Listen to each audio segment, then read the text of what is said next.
Hello everybody, welcome to another video entry into My Philippine Diary. A disclaimer, I'm not a professional on this subject. I don't work for any government or agencies. I suggest you see a travel professional before you travel to the Philippines. Today's conversation is immigration or the visa process for foreigners in the Philippines. It's visa day for me. That means once every 2 months, I go down to the BOI, the Bureau of Immigration, and get a visa extension.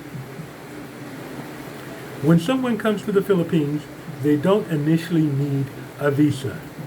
If you come from China or Macau or Portugal, you can stay 15 days in the Philippines without a visa extension. If you're going to stay longer than 15 days, you need a visa extension. If you come from Israel or Brazil, you can stay 59 days. But if you're going to stay longer than 59 days, you're going to need a visa extension.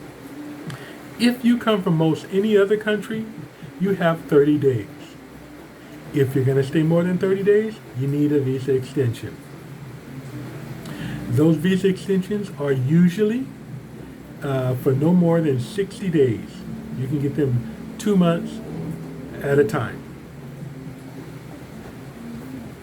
One other bit of information: when you enter into the Philippines, you are required to have a round-trip ticket, a way to leave. You can come to the Philippines, but you must go home as well. So you will be required to have a return ticket if you are not a Philippine national or Philippine citizen or legal resident of the Philippines.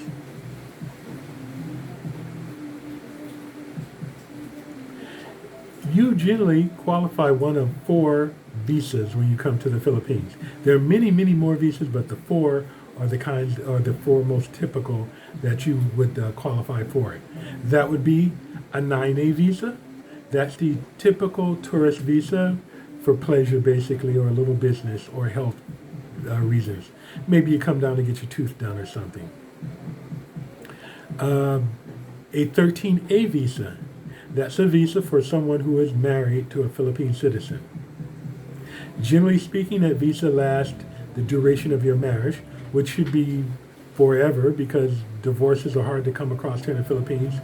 And unless you do something crazy, illegal, giant fight, I don't know, you're good to go unless you violate that in some really, really crazy way. Your visa is kind of like a lifetime thing. There is a Balik Bayan visa, which is when a foreign national and a Philippine citizen travel outside of the country together. You're married to that person. When you return, that person can apply for a Balik Bayan visa for you on your behalf, and that visa is good for 1 year. You don't have to pay any other fees. You don't have to do that bi-monthly visa dance. 1 year, no extra fees. The 4th visa is an SRRV, a special retirement visa.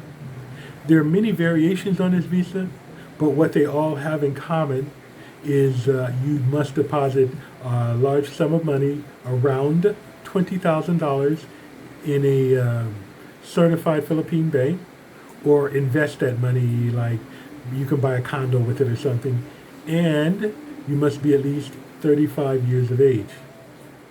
One of those visas is you can deposit $15,000 in the bank, but you must have $1,000 a month income. The benefits of that visa would be: 1, you could qualify for PhilHealth. 2, you get a one-time duties exemption of $7,000. You can go to your country of origin, ship your goods back to the Philippines, and you are exempt from paying duties for up to $7,000. That's a one-time exemption.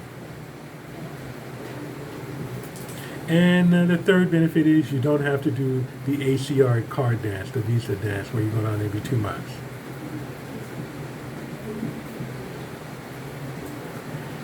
In general, your visa extensions are 60 days. There are rare occasions where you can get more than 60 days, but basically 60 days. You get a visa for 60 days.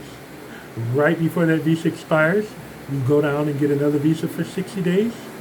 Right before that visa expires, you go down and get another visa for 60 days. You can do that for up to 3 full years. At the end of 3 years, you will be required to leave the Philippines. What many foreigners do is they catch a plane, they go to Hong Kong or Thailand for a day, and then they come back to the Philippines, and they start the 3-year process over again.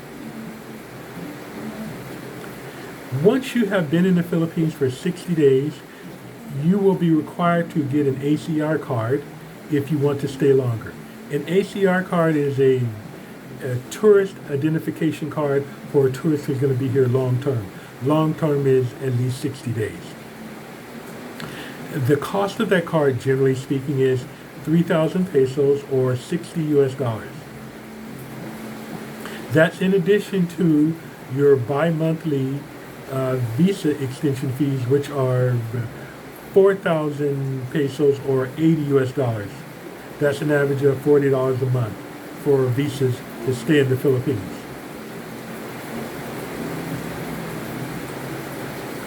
In a nutshell, there you have it, the visa process. I'm getting ready to go down to the BOI, which is located in the Marquee Mall on the first floor next to the supermarket. I'm going to go get my process started. It's a 3-hour process. I go down, I wait in line, fill out some paper, go to one window, go to the next window, go to the next window, and then after 3 hours, I get to go home. So, why don't you join me? Let's go to the BOI.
Well, I'm back. That wasn't so bad. I had to get another ACR card because that's an annual event. Once a year, you have to renew your ACR card, and that cost 3,000 pesos or 60 US dollars. I also had to get my standard Visa extension of 60 days, which cost 4,000 pesos or 80 US dollars. That came to a grand total of 7,050 pesos or $141. I'm going to apply for a Balik Bayan visit visa when me and my wife leave the country. That way I won't have to go through so much expense and go to the visa office so many times. Anyway, thanks for watching. That's another video entry into my Philippine Diary. Don't forget to like, share, and subscribe. Thank you.